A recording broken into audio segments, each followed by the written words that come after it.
خفه خو به نه یې ناست، پام چې خفګان ونه کړې. هر مشکل ختمیږي، اسانتیاوې شروع کیږي. دا د الله وعده ده او هغه ځمکه او اسمانونه پیدا کړي او د هغې په منځ کې چې څه دي هغه ټول او د هغې ټولو لیدونکی اورېدونکی دی. نو ته ولې خفګان کوې؟ هر څه له الله نه وغواړه.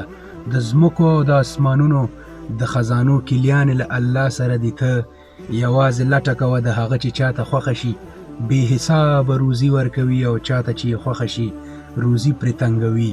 هغه د پاچا نه ګدا او د ګدا نه پاچا جوړوي. الله بې نیازه باچا دی. نو ته هر څه د الله نه وغواړه، خفګان مه کوه.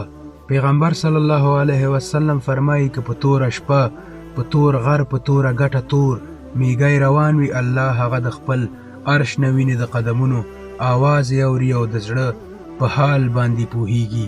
نو ته خفګان مه کوه چې د میږي د زړه په حال باندې پوهیږي. نو ستا څه ګمان دی چې هغه له تا نه بې خبر دی؟